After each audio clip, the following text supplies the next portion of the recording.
날마다 말씀과 동행하는 동행 묵상입니다. 5월 28일 목요일 창세기 49장 1절에서 15절 충동과 분노를 다스려야 하는 이유라는 제목입니다.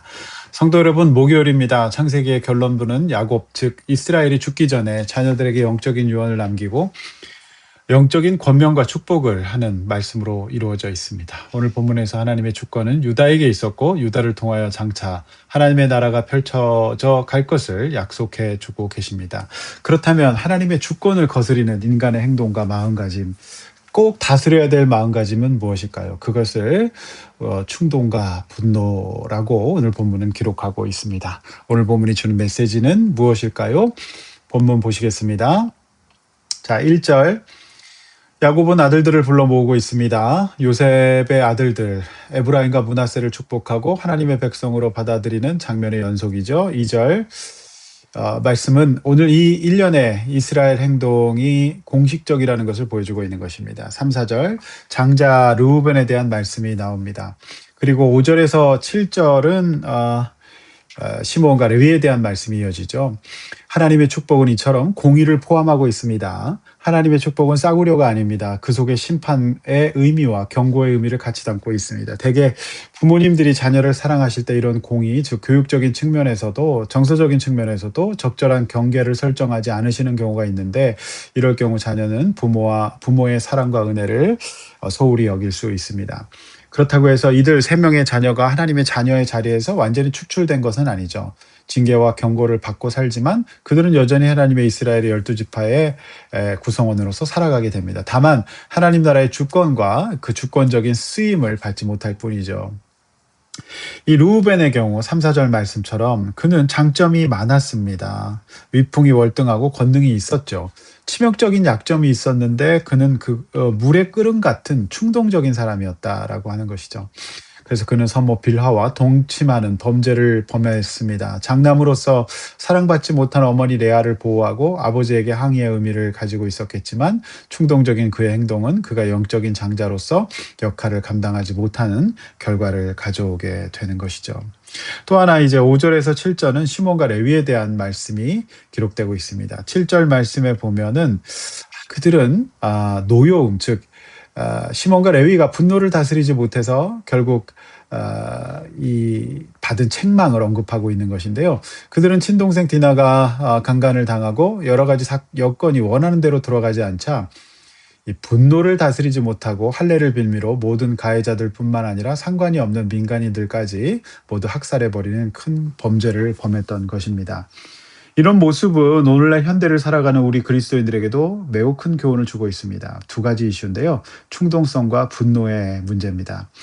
세상은 충동적으로 우리의 죄와 우리의 어떤 그 연약함을 유혹합니다. 쾌락으로 유혹합니다. 소유와 경쟁과 욕심을 자극하여서 굉장히 충동적인 사람들이 되게 만들죠. 또한 분노 역시 사람들의 인생을 이끌어가는 주요한 부정적인 강력한 에너지로 쓰입니다.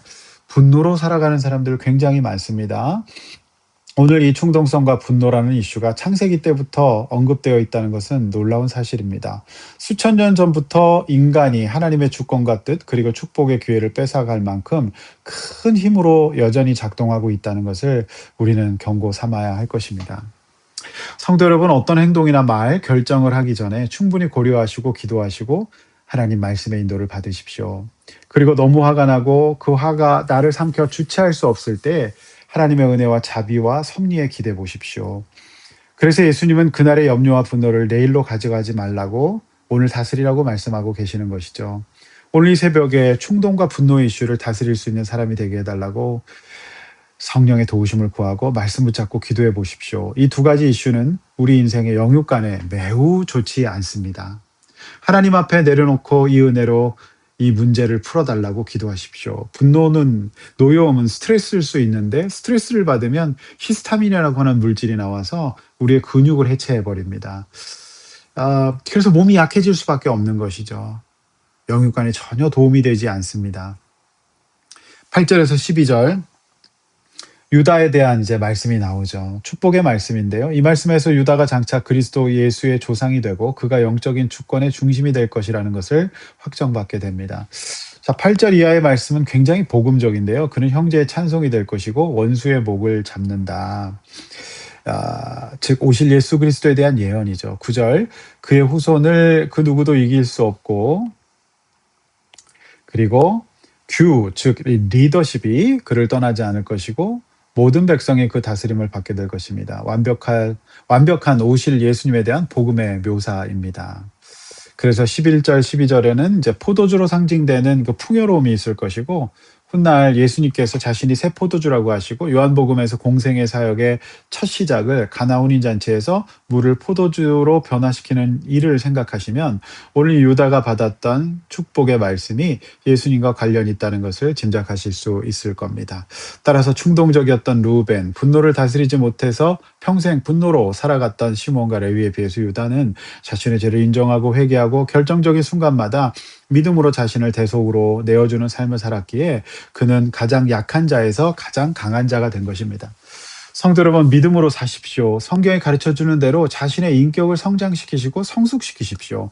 그것이 바로 외모를 가꾸고 스펙을 가꾸는 것보다 더 중요한 하나님의 축복, 유다의 축복, 강한 사람이 되는 길입니다. 이것을 성경에서는 예수님의 제자가 되는 것이다 라고 말하고 있거든요. 군중이 되지 마시고 제자가 되십시오. 정확히 아시고 내 내면을 다스리셔서 충동과 분노를 그 힘으로 사는 것이 아니라 대속과 은혜, 자비로 사는 그리스도인이 되십시오. 마지막 14, 15절 이사갈은 농경을 하며 정착하며 살 것을 예언합니다. 그 모습은 역시 제각각 다른 하나님의 주권과 섭리의 모습이었으므로 우리는 비교하지 말고 자신에게 주어진 생업과 삶의 영역에 충실하며 살아가면 되는 것입니다. 이것이 오늘 본문의 메시지죠. 특별히 분노와 충동의 이슈는 창세기 때부터 인간을 하나님 앞에 나아가지 못하게 하는 굉장히 중요한 요소라는 것을 경고 삼으시고 오늘 깨어서 하나님 앞에 이 문제를 잘 다스리시기를 주님의 이름으로 축원합니다. 기도하겠습니다. 하나님 아버지 감사합니다. 우리가 분노와 충동성의 문제를 다스려서 영적인 축복받는 사람 되게 해 주십시오. 유다도 충동성이 있는 사람이었습니다. 그러나 그도 분노 있는 사람이었습니다. 그러나 그는 살아가는 날 가운데에서 그 문제를 잘 극복하고 다스림으로써 성화를 이루어서 온전한 하나님의 제자가 하나님의 자녀가 되어서 쓰임받는 사람 된 줄로 믿습니다. 우리도 쓰임받게 하여 주시고 이거 잘 다스려서 축복받게 하여 주시옵소서. 예수님의 이름으로 기도하옵나이다. 아멘.